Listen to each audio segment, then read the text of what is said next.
A person navigating the world through trauma and spreading their pain to others is like someone who wallows in the mud and then jumps into a shared pool. When others complain about the dirt and grime, that person justifies it by saying, the pool has chlorine, we're all dirty anyway. But here's the difference. Life's problems, the chlorine, can be rinsed off. The mud you carry is full of bugs, bacteria, and contaminants, and therefore you need a bath. And you have no right to dirty everyone else's experience. Hello and welcome to the Developed and the Dormant, the podcast where I share stories, reflections, and insights to inspire self-development and growth in ourselves and others. I'm your humble yet entertaining host, Daryl Minor.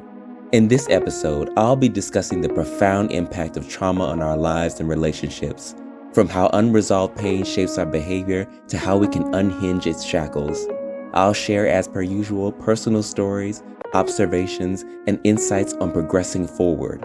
We'll explore how trauma manifests, the perils of letting it dictate our actions, and why healing is essential, not just for ourselves, but for those around us. The saying, hurt people, could not be more true. I want to be very clear. The biggest reason why people go around harming and hurting others is because they are either mentally ill, they fear what they don't understand, or they've been hurt in the past and they don't know how to navigate through this world. It makes no sense to try to navigate through the world being led by hurt and pain. What do you hope to accomplish by lying to yourself, in believing this fixed mindset? This belief that nothing is ever going to be better.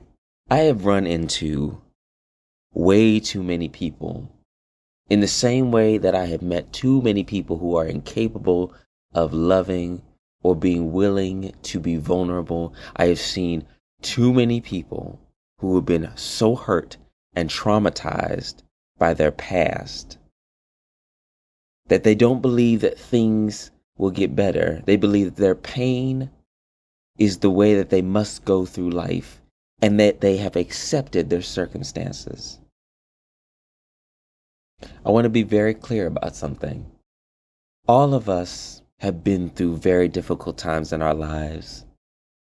You know, they say in the Bible, in the Quran, in many different versions of spirituality, spirit does not put more on a soul than it can bear, which I believe our problems are not bigger or too big for us to overcome. So we all go through certain situations.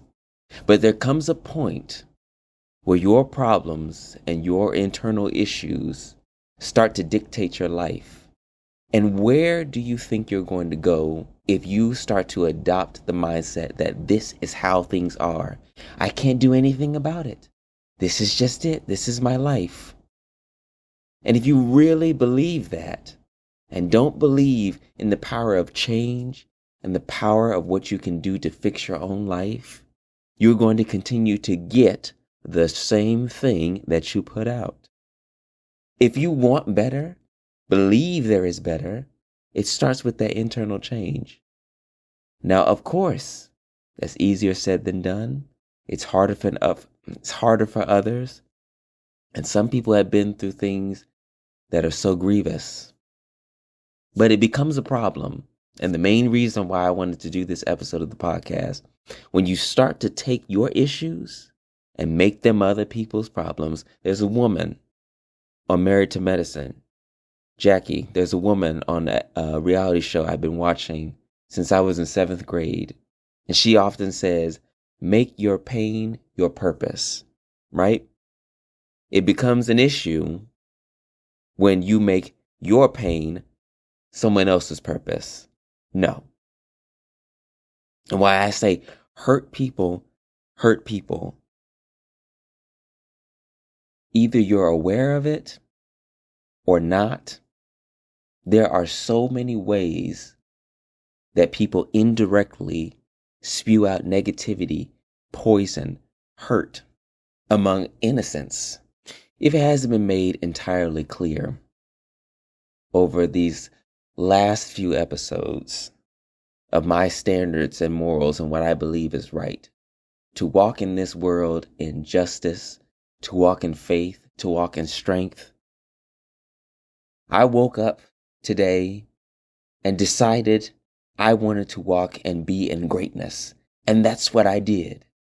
Because I knew and I saw. I walked and I saw people's faces. I smiled. I touched souls. I said, I want to be great today. And I want to spread that. And that comes back to me tenfold. But what do you expect to get when you walk in this world? Mean face, a resting bitch face, sour, bitter, angry. I've been hurt, so I'm going to hurt those around me, whether I know it or not. What in God's name do you expect to get back? And then some of you wonder, why am I in so much pain? This is just the way life is. I'll tell you, I used to feel the same way. I used to feel like everything was always going to be a certain way. The reality is I couldn't make it more clear, and it couldn't be more true. Change happens all the time in different ways all around us, every minute, every second. Nothing is the same. And based on your perception, it's positive or negative, but regardless, it's all what? Necessary. Let's be clear about that. Your life is only what you make it. And I had to see for myself. I thought, I was never going to get the things that I wanted. And that this is just the way life is for me. Maybe I'll never be happy. But people would always tell me, they say, you have what you say. If you keep saying that, that's exactly what you're going to get. And one day I said, you know what? This is not what I want. I'm going to speak positively. They say even in the Bible, the story about the mustard seed, have that amount of faith of a mustard seed, and God will replenish you. I don't mean to make this spiritual, but in the same mindset of it takes a little bit of faith, because it wasn't that, I was holding on to God in that I wanted things better, but it's just the fact that I put a little bit of faith out and I saw results. I put a little more faith out and I saw more results, and I realized that I can have the life I want with a better mindset. But again, people who have gone through so many things and so much hurt, if you keep putting out negativity, what do you expect to receive? Then nothing will change. My biggest point that I want to show in examples is I've seen, as I said, so many people who have so much pain that they carry with them, like weights shackled to their ankles. And they maneuver through life that the way they believe this is the way it must be done. I'm going to tell you 3 stories with 3 different women, different points in life. And I want to explain to you all the way that this grief that they are holding on to starts to spew out. There is a girl at one job that I worked. She was so sweet, so nice, so kind, right?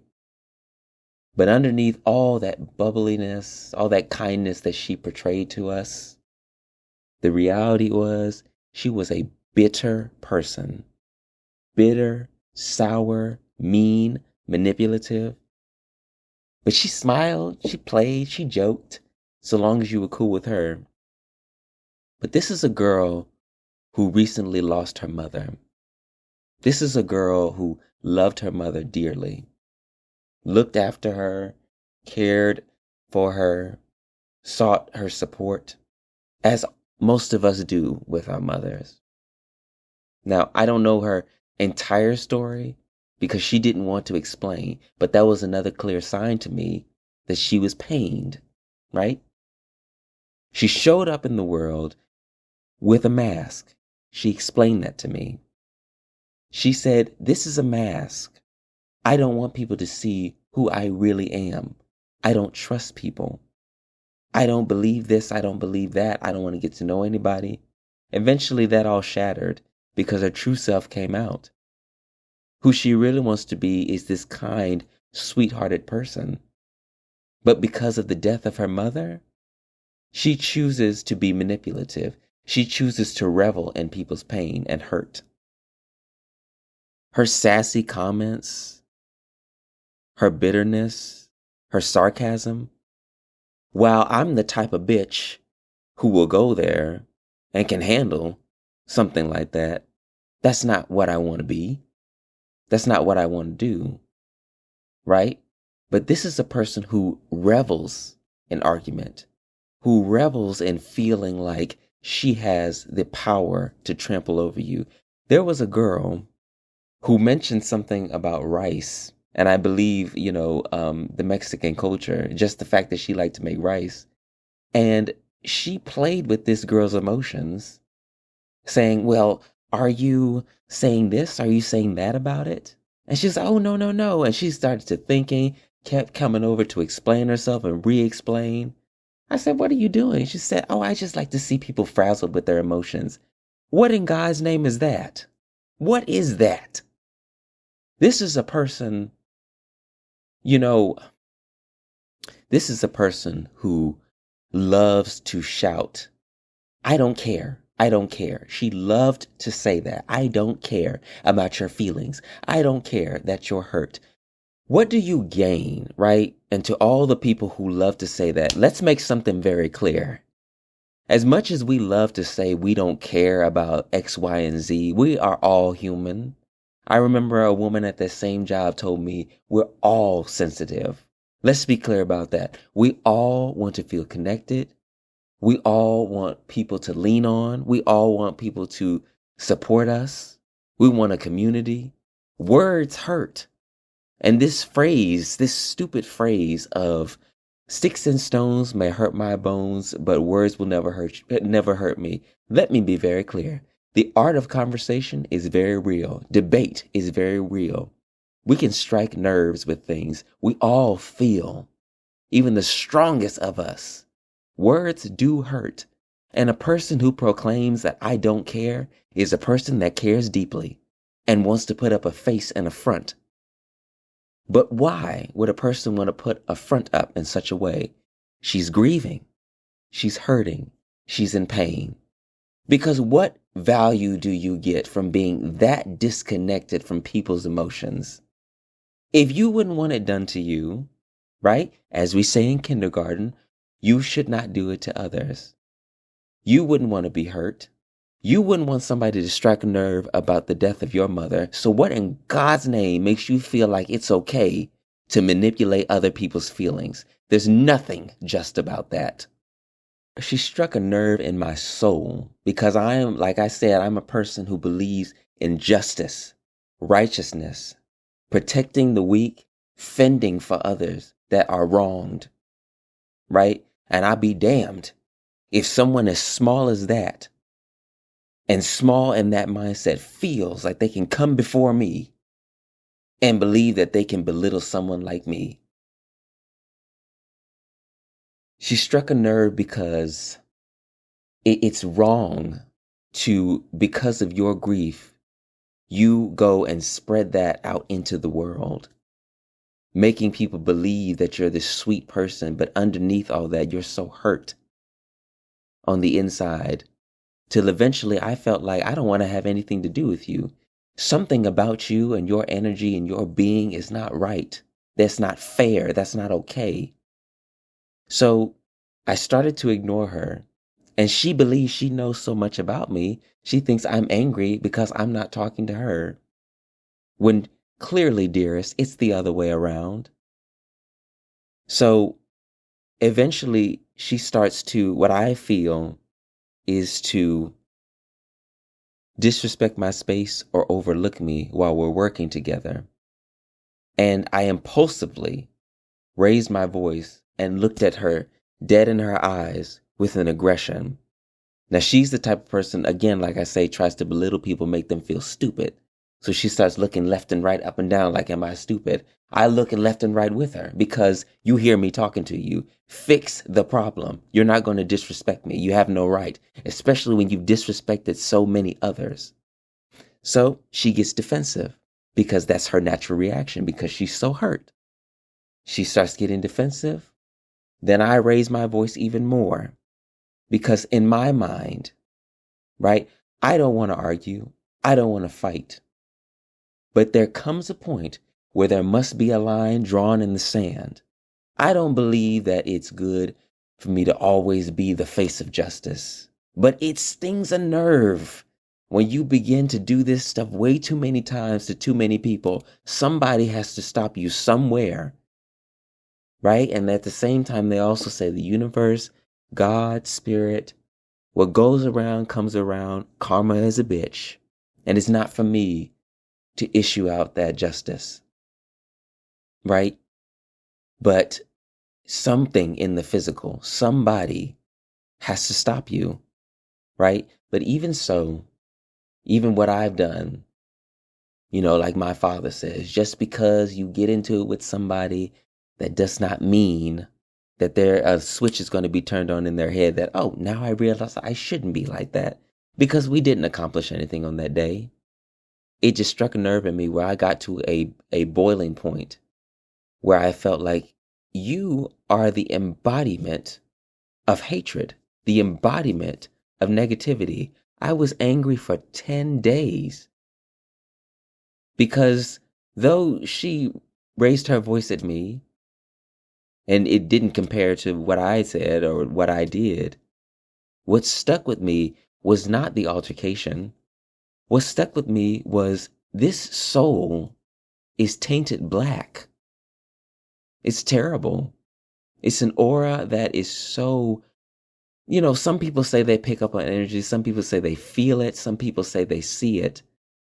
And to this day, even though that was years ago or about a year ago, I'm still angry with her. Not, furious, but I'm angry at her being. What type of person, what gives you the right to walk in this world and spread such pain because you're grieving? That's not our problem. That's not our issue. And you cannot make your pain our purpose. You have no right to do that. You're terrible for that. Now, she has goals and ambitions.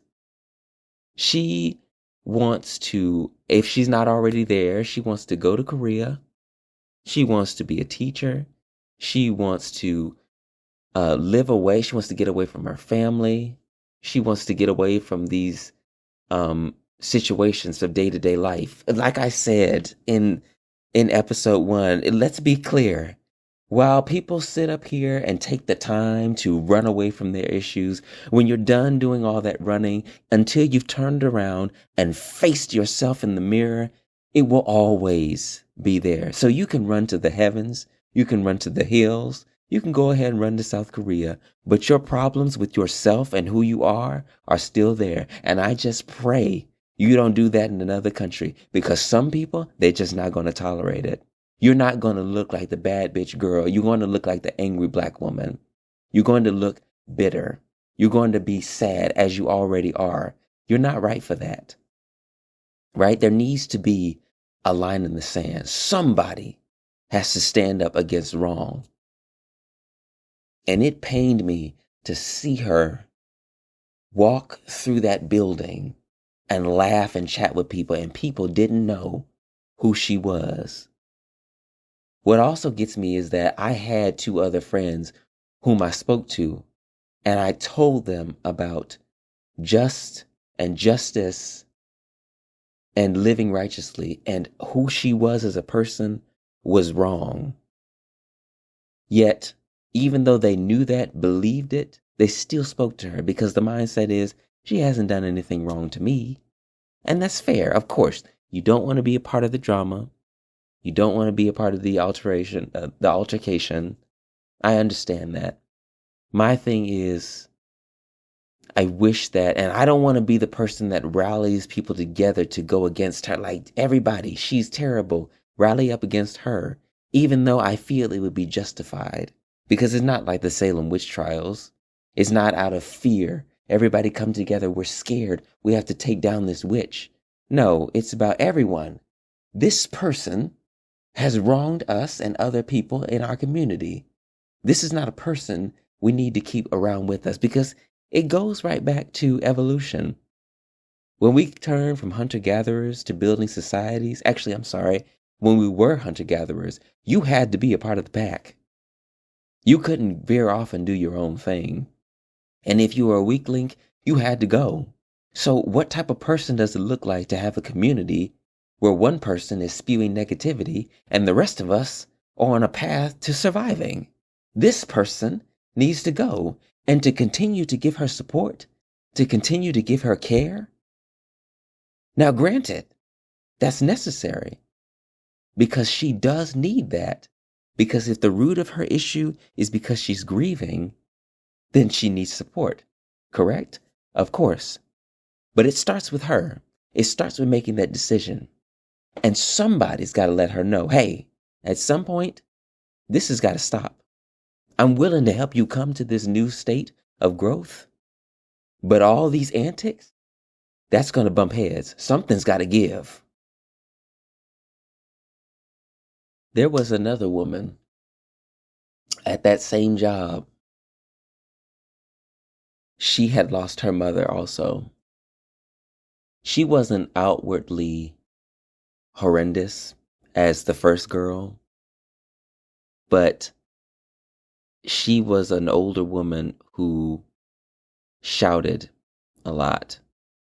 She screamed. She was boisterous, the same way our aunts would be at the cookout, right? You know, very loud.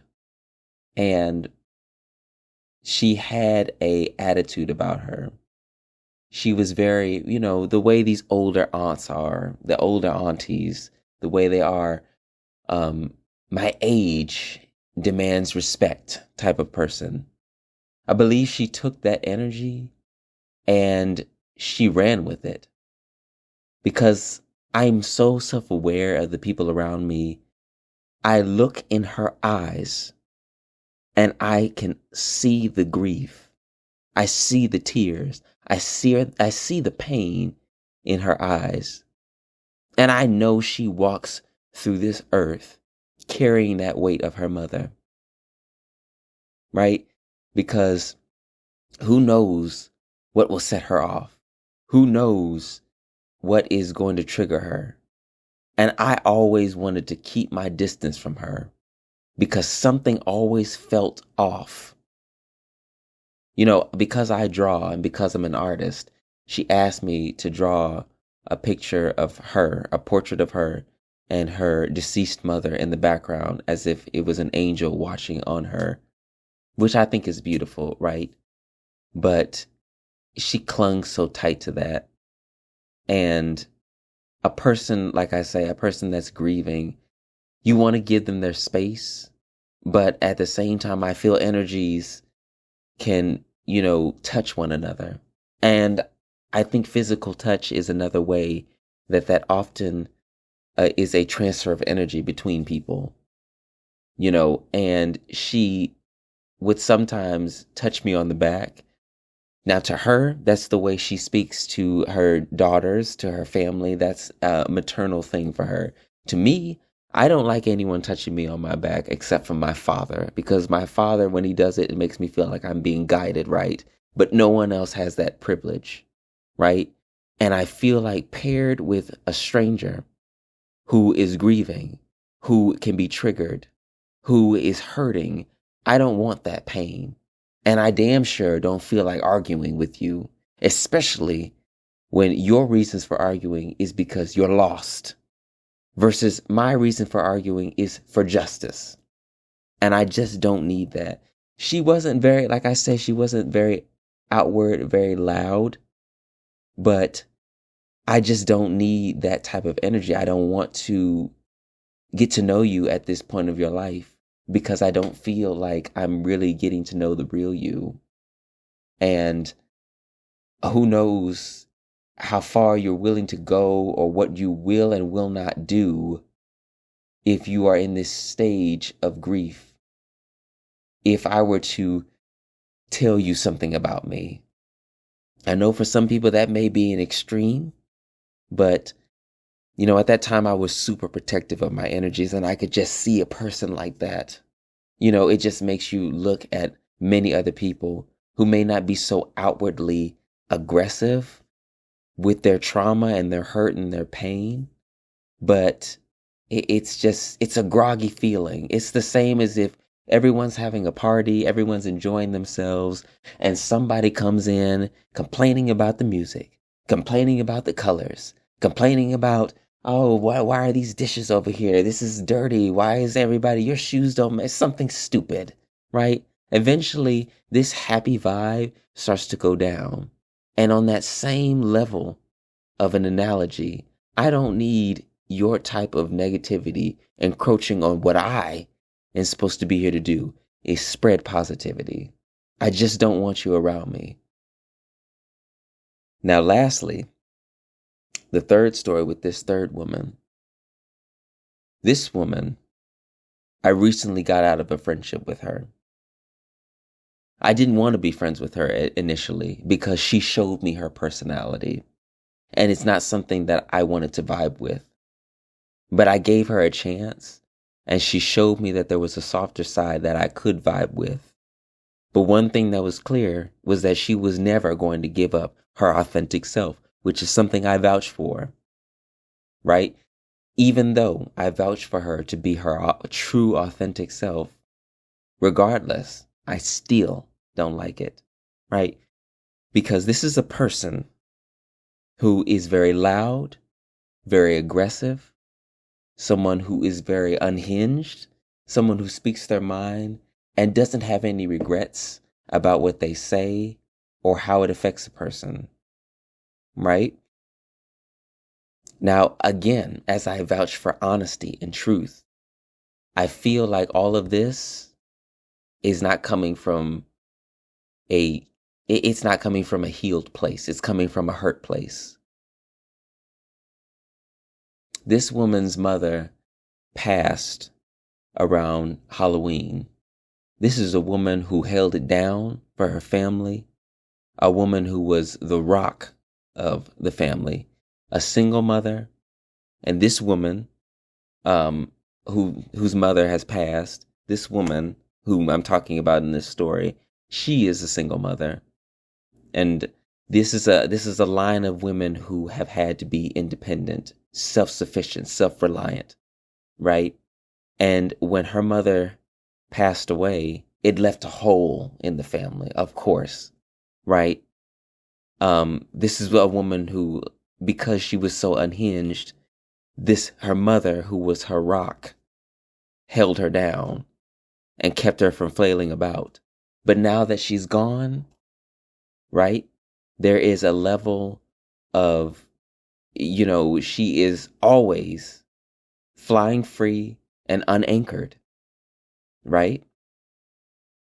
And now, because her mother is gone, now she has become much more unhinged, much louder, seeking attention, screaming to the heavens, laughing. The reality is, a person who drowns themselves in jokes and laughter and playfulness is a person who desires affection and has lost it. This is a person who has been mistreated by men. This is a person who has had to go and get things for herself. This is a person who hasn't had support of her baby daddies, right? A person who was pregnant at a young age, and the same thing follows for her mother who passed, right? The cycle, right? But what they say is the pain and the hurt of a family does not stop until the strongest of us decide to come forth and end that cycle. I feel that has started with me, right? But if she doesn't fix this, a woman who's in her 40 plus years, right, which is never too late to change, but what example do you show to your 3 children, right? Let's be clear about this. Granted, right, I'm 2 decades younger than you. Of course, let's be clear about that. I understand that. But I am a person who has a head on his shoulders, knows his worth and knows his value, and walks in this world spreading positivity, right? You're a person who didn't have that same privilege. I am in more of a position to guide you to greatness than you are simply because of your age, right? Because she possesses the same potential that I do, as we all do. Let's be clear about that. She has the same potential and the same tools. She even has gifts and skills that if she harnessed correctly, she could be great. But she can't see it because she's clouded from the tears of her mother.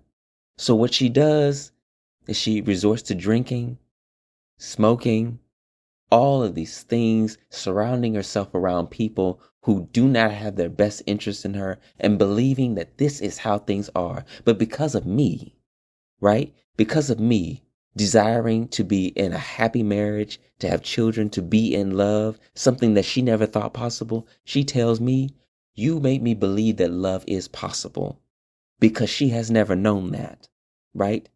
Because her world has been filled with hurt, and she indirectly creates that around her. She does not believe things can be better. She told me I'll never be right because of the passing of her mother. What example do you show to your children? Because here's the thing that I said once. Now, I'm not a parent, right? I can't speak to this. What I do know, however, dearest, and let me be very clear, is if I have a clear mind of where I'm going and what I want to do, I understand what it means to be nurturing. I've had parents. Okay, let's be clear. I've had parents who have guided me right, shown me a clear example of what it means for responsibility, care, and consideration, and what it means to have a strong family unit. I may not be a parent, but I have a strong example, and I spread that, right? But what are you showing? Because your daughter feels that men ain't shit, which they ain't, but it shows that she feels like, I don't want to have children. Now, granted, that's everyone's choice. She has her own reasons, but she's following the example of her mother. Just because what you've seen, and this is the dynamic of your household, of pain, of grief, that does not have to be your life, right? You see your mother surround herself with this negativity, and the two of you bump heads all the time because this woman who was her mother has passed is not here to separate you all. Let's understand something. I want to be clear because in the show, the historical drama show, Downton Abbey, there's a main character named Mary and the Dowager Countess, who is her grandmother. Now, Mary lost her husband and she was grieving, and the Dowager Countess came before her and said, listen, she said, basically, I can't get it quite right, but life is for the living and the afterlife is for the dead. She said, you need to choose which one you want to be with, right? The world will leave you behind otherwise. Now, I want to say again, everyone grieves in their own way, in their own time. Their own struggles are for them.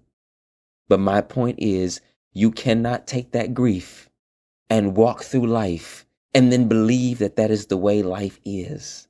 And then you damn sure don't have the right to spread that pain, anger, and hurt onto other people who have nothing to do with it. You either choose the life of death or to live in life, right? Because her mother, these women, their mothers are gone. There is a hole in their hearts that I'm sure may never be filled. But listen, time heals everything. And if you're willing and able, you can overcome anything. But in the meantime, It's not right for you to be going through these issues and then spread this chaos. Because you're setting examples, you're setting tones that is full of negativity.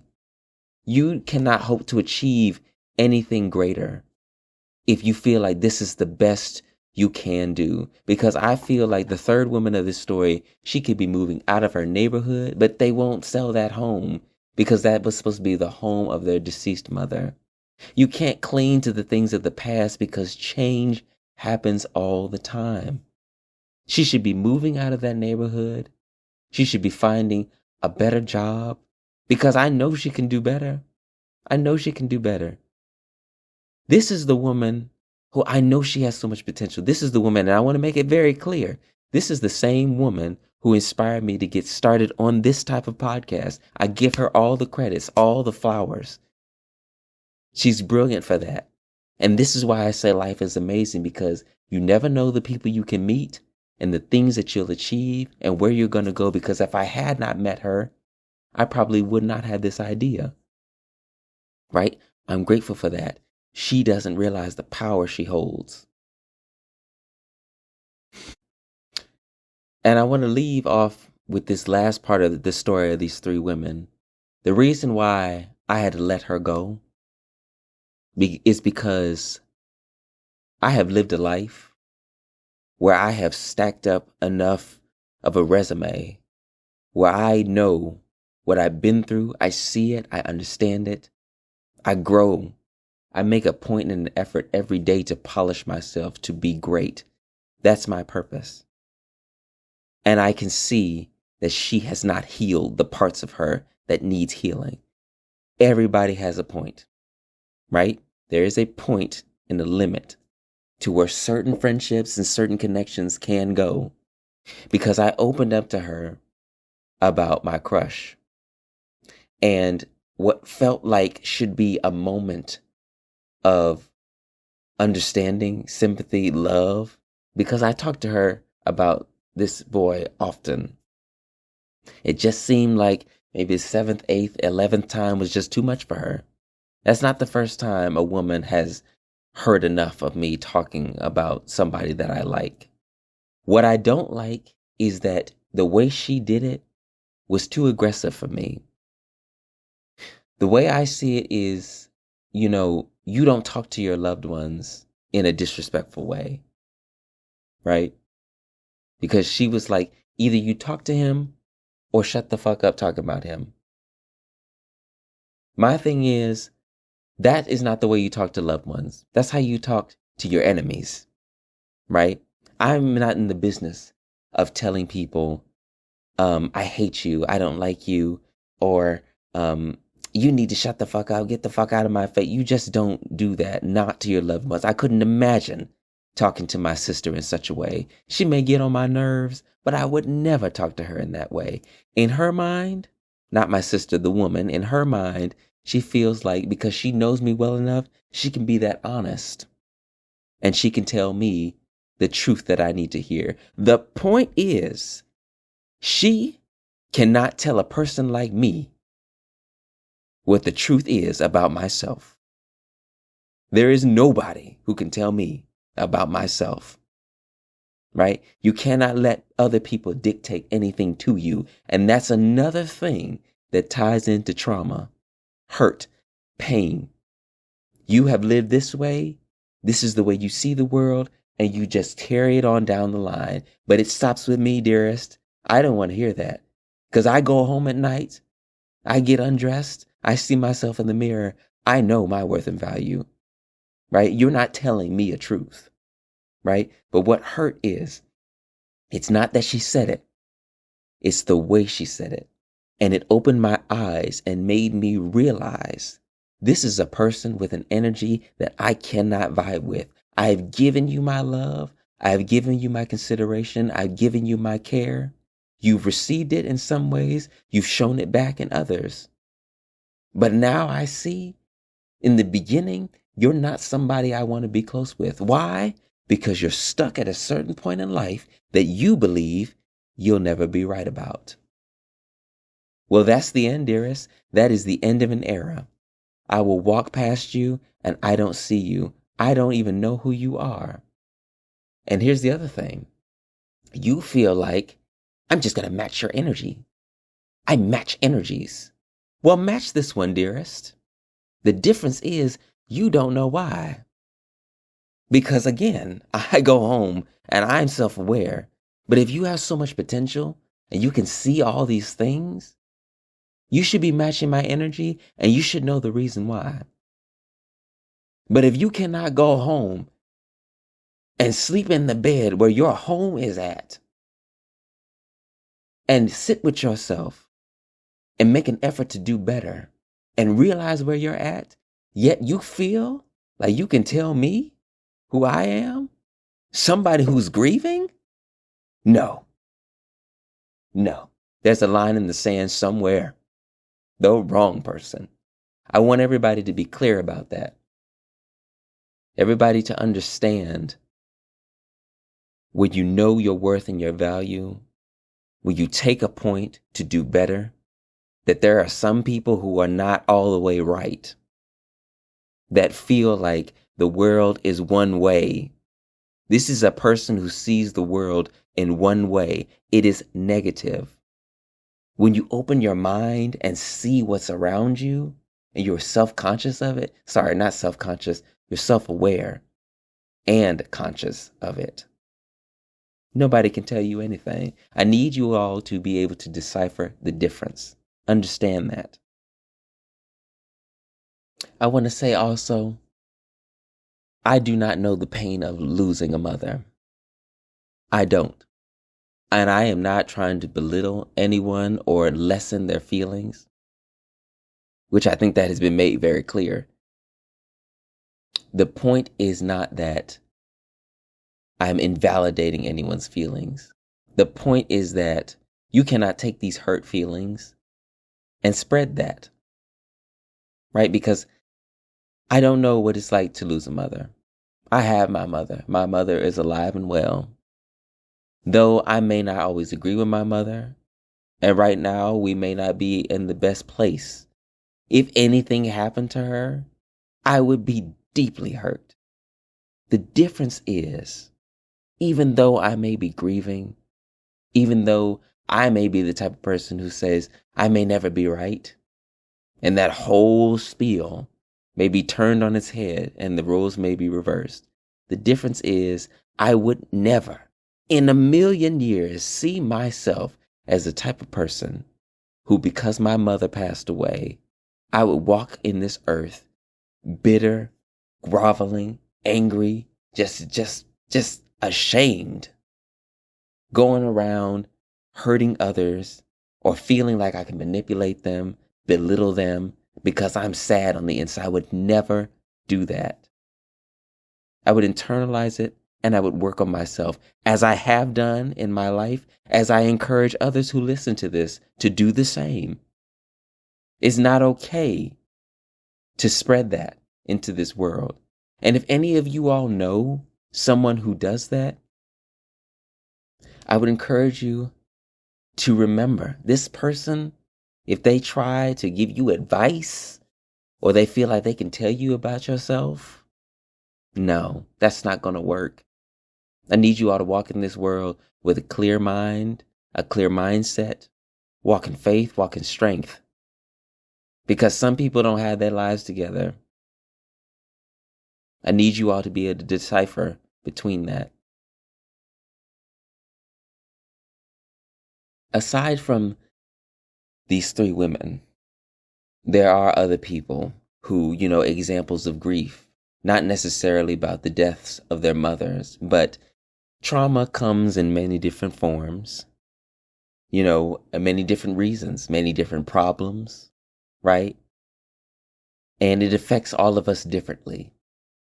They say we all might need therapy. Even a therapist needs a therapist, right? Because we're all human, we're all people, we're all sensitive, right? But as I go right back to, you cannot allow that energy to just come out into the world. There is a man at my job whom I just cannot stand. I'm sorry, it's actually many of them that I can't stand. Why? Because they have a history of a life where it's been pained, right? There is a man who feels like he can solve everyone's issues, a people pleaser, a yes man, an I'm sorry type of person, right? They are not outwardly aggressive. They're not outwardly mean or brutal, but they're the type of people who are meek, who are shy. These are the type of people who you tell them, shut the fuck up. And they say, okay, I'm sorry, right? That's how they grew up. An abusive mother, father, parent, guardian, or whatever situation that harmed or hurt them. Those type of people, of course, actually every one of us needs someone to lean on, someone to speak to get through their emotions. It becomes a problem when this man will not respect us. We ask him to leave us alone. We ask him to stay out of our business. We ask him to give us space. He will not respect it. How can I fix your problem? What's going on? I'm the person who's very private, right? I do not feel like my business is everyone's. And my problems can't be fixed by a simple, it's going to be okay, which we all need to hear that. But we can't always trust every person to share all of our woes with. And what I can't stand about him is that he just will not respect that. You cannot fix everyone's issues. And then, while you're so busy fixing everyone's issues, you're not giving space for yourself. The space that should be filled with healing yourself, not with other people's problems. Because again, as I said, while you're so busy running from your issues and distracting yourself with other people's issues, your problems are still existent. And then you're in a never-ending cycle. My problem is you don't understand boundaries. You don't understand respect. It's not aggressive, but it is belligerent. It is constant. It is excessive. There's a space that people need to have for their privacy. And you can't respect it because you have always had to put your feelings on the back burner. So now you feel like you have to hurry up and solve everyone else's issues because you weren't given care to. Right? There's another man whom is aggressive, bipolar. I can't stand that. Right? Now that's also delving into, the mental state of things. But I feel like growing up in a home where you have siblings and parents that yell and scream and fight and curse at each other, that's how you grew up. Now you have this same type of mindset, this same type of upbringing that dictates and rules the way you live. When you ask someone to do something or tell them to do something, or the way you say something is filled with this underscore of aggression. It's the sarcasm that I get from this man. Let me be clear. This is another man I'm talking about now, if I didn't make that clear. This is a man who is just, I'm sure, spewing with aggression in his heart. And I look at his face, I look at his green eyes, and I can see the hurt. It looks to me, as I envision it now, a scared animal. A scared animal that has to, if you can imagine a dog that's been left astray in an alley with its head bent down and arms outstretched, backing away with its ears turned downward. You just don't know what's going to happen, and you just got to bark at it. That's what that man represents to me. I can't be around someone who's aggressive. I can't stand aggression.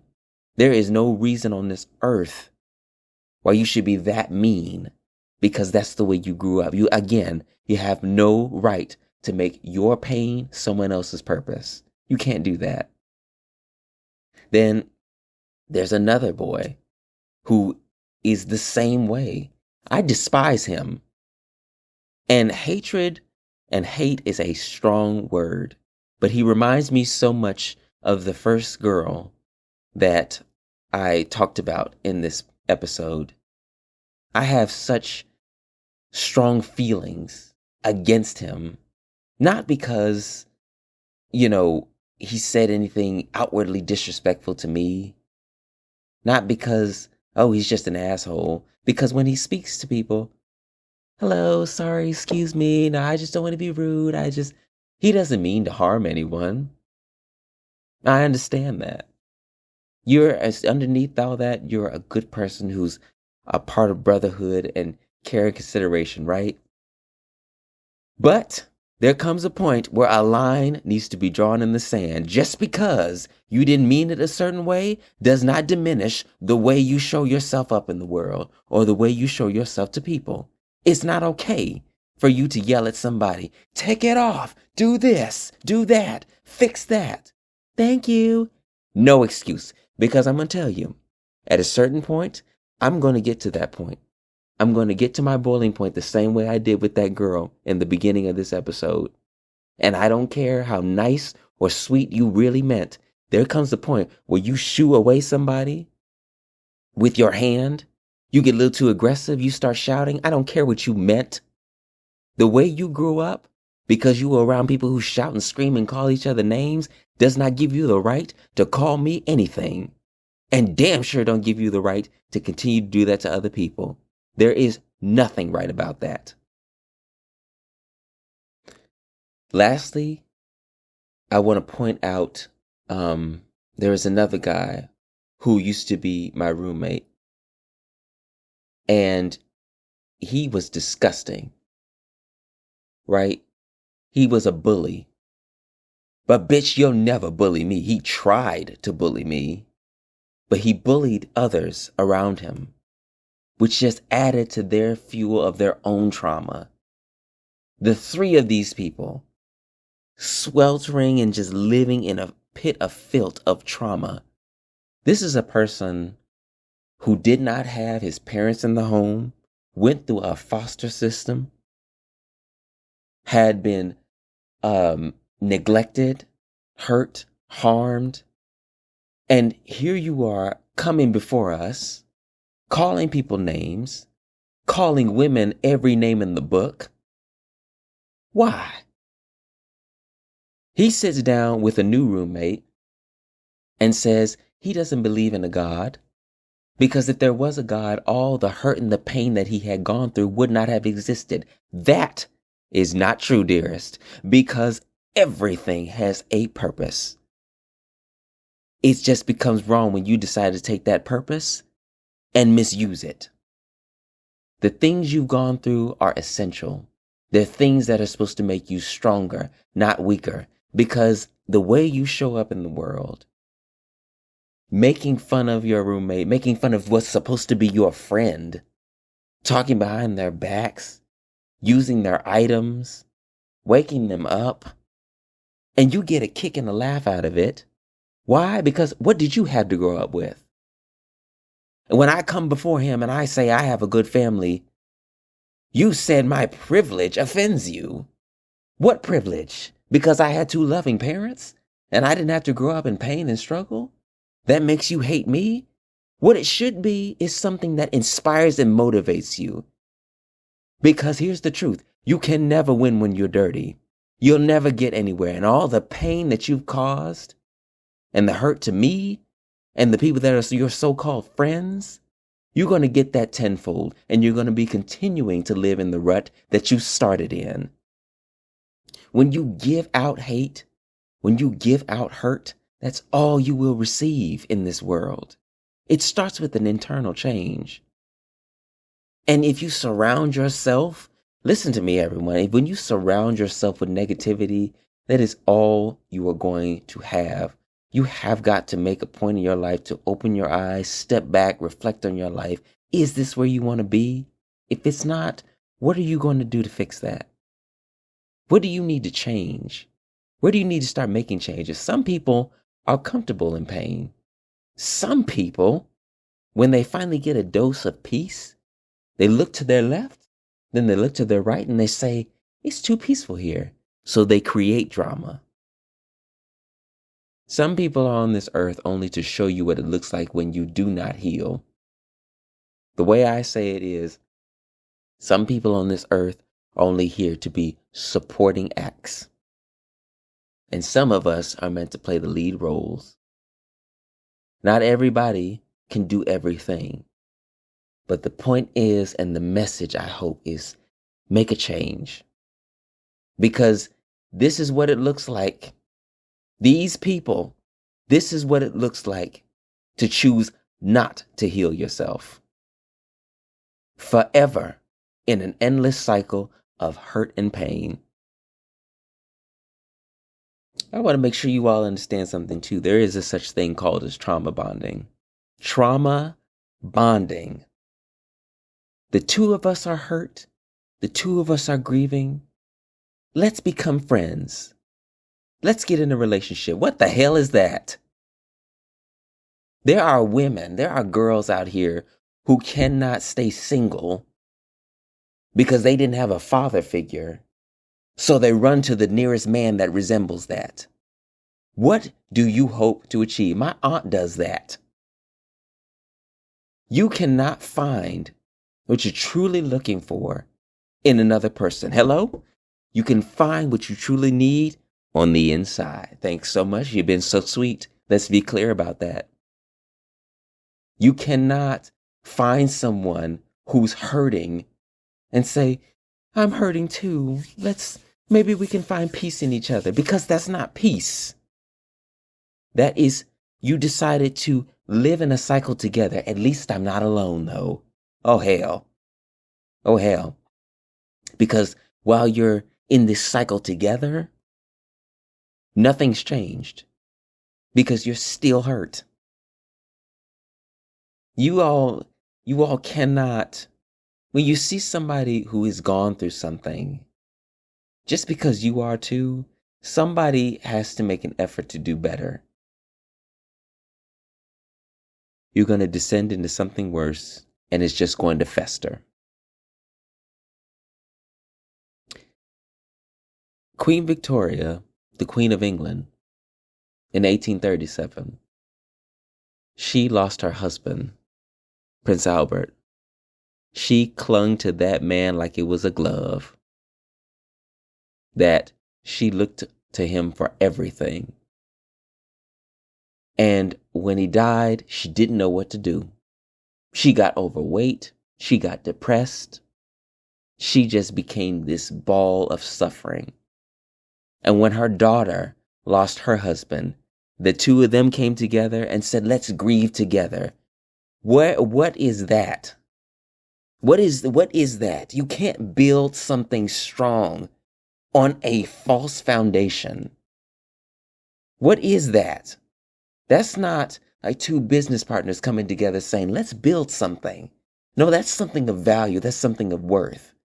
But two sad people? What is that?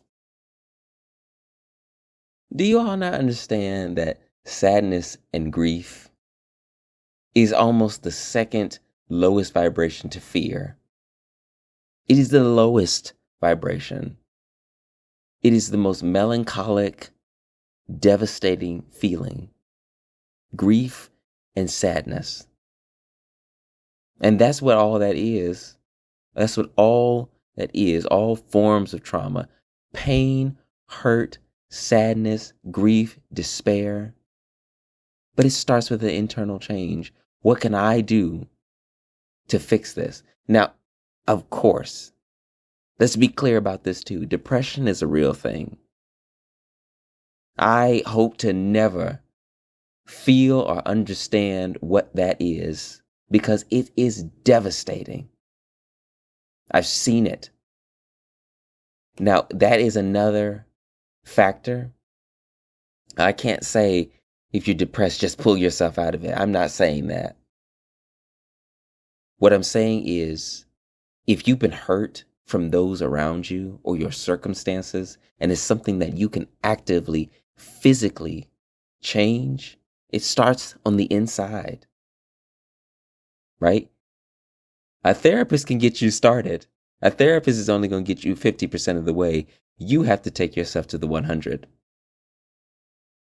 It starts with the diligent decision to do better. And that, dearest, is what takes you from dormant to developed, and striving to be developed every day. And I'm going to say, I know trauma has affected me too. It has. I have gone through my trials and tribulations. I've gone through my pain and my grief. I thought things were never going to get better. But like I said earlier, it starts with giving a little bit. It just had that little bit of faith, a little bit more. Just keep giving it and you start to see results. You will. Because I used to think I was no one. I used to think that nobody cared about who I was, what I said. People talked over me. People belittled me. Teachers, parents, kids, strangers. I was nobody until I said, you know what? This is who I want to be. And this is how I want to show up in this world. And I'm going to make an effort every day. And it grew and it grew and it grew like a snowball that starts at the top of a hill and tumbles down to the end. And it just continues to grow and be better. Like I said, I woke up this morning, I said, I decided to be great today. Because the day prior, some things had affected me. And I said, you know what? These people's behavior does not dictate who I am or I choose to be. And that's where it starts. That's where it starts. And that goes back to the song that I made, Little Boy. It was a story for me, but any young boy who had been going through the pain and tribulations of being overlooked. You can choose to keep that trauma, or you can choose to let that be a shell that you break out of. Right? I look at myself and I say, what type of trauma do I still have that I need to work on? You know, I feel as though my biggest thing is that I feel that I have to be tough. I feel like because I have been walked over so much in my childhood, that I would never allow that again. So I'm often on the defense with people. I feel that people are saying something and mean it a certain way, and I feel rather than internalize it or feel sad about it, I feel as though I have to attack you, right? That's a flaw. That's a flaw that I realize I have, and I'm learning the difference between what deserves a reaction and what does not, what's worth my time and what isn't. And when you really start to master that, you become the even stronger for it, right? Because I had the analogy of I walk outside every day with my armor and my sword, ready to slash off the heads of anyone who disrespects me and the armor to block any negative comments.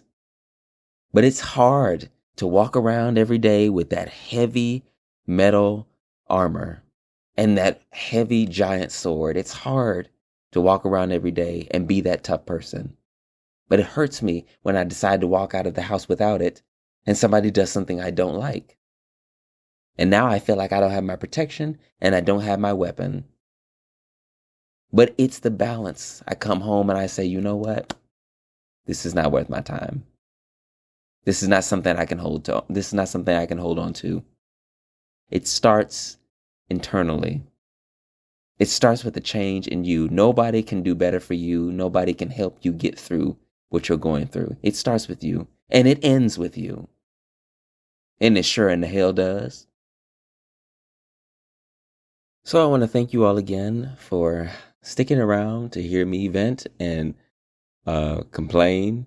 But, you know, it's all about somebody has to stand for something that's right. And I hope that we continue to do that very thing for each other, for our neighbors, for our children, for our families. It's essential. It's essential that somebody does the right thing and somebody works through their internal issues, which is the whole purpose of this podcast. I hope that these stories of these people who are very real people and my stories has given you some insight, has inspired you and motivated you to do better, to do right. And I thank you all so much for listening. You all can hear the rest of my works and my other works. My art is on Etsy. My music is on Spotify. And I have all that stuff linked down below. And all the other means that I use my voice for is linked in the description box below. And I hope to see you all in the next one.